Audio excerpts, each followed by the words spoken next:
About 8 miles up Lysianski Inlet from the town of Pelican, a small community is nestled onto often windswept shores.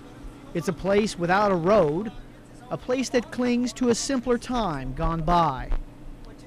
Yes, the place they call Phonograph has its own character and its own quirks, down to the story of how it got its name. There was an old-timer and his wife lived down here in Phonograph, and he had a phonograph with one record, and he played his record continuously, and eventually it got annoying to his wife, and she pitched the phonograph in the water. Charter operator Chris Howard and his partner Paula took us out to meet some of the few year-round residents of Phonograph.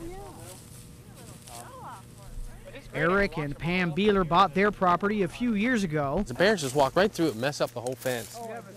And one of the reasons they like it here is the isolation. If you don't turn on the radio and we don't watch TV, the world doesn't exist. Peace and quiet, you can do what you want.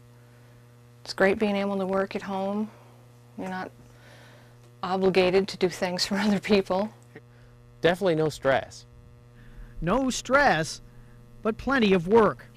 Beeler raises horses, he's building a sawmill, and he built his home. The Beelers grow much of their own food. And we're just starting to get the gardens pretty good. This is the main garden here, isn't it? Yeah. Biggest problem is I've been building this fence, the wind just comes whipping in here and gets too cold. But that's the best commodity right there is that horse manure. Apparently, you can never have too much fertilizer in Phonograph. Tomatoes, cucumbers, and squash. Then we got chickens over there. Luckily the bears haven't gotten them yet. There may be the occasional unwanted bear, although some more welcome visitors also pop by. Even if you live in Phonograph, you eventually need money, and this is how Beeler makes his. He's a wood engraver, selling prints of his work. Just like metal engravings like they do for dollar bills. This would roll through, it would come through and pick up the ink off the block. Boom. There's one print. And how many prints do you usually make from one block? 400 if I can get that many, because it does wear out. That's 400 times an average of about $30, sold mostly to cruise ship passengers. Beeler makes about 2 engravings a winter. And while there's the money, for Beeler, his art is more about a feeling.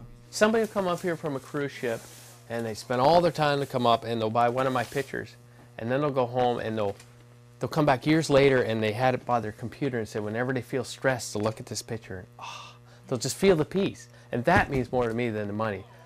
In many ways, it's the feel of a century gone by that draws the Beelers to make a life here. Because a lot of stuff was done in the 1800s, I like to pattern everything after, before electricity. I love to try to do things with a handsaw and other things, and my work's that way. And she makes candles, we do things that way, even though every now and then we fire up the generator to watch a movie. I think mostly it's just the wildlife, the quiet, the lack of people. You know, we grew up back east where it's crowded.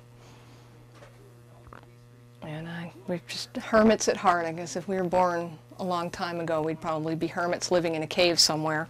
But at the turn of this century, somewhere is here. So how does an artist from Pennsylvania explain how he ended up in Phonograph, Alaska? I just got lucky.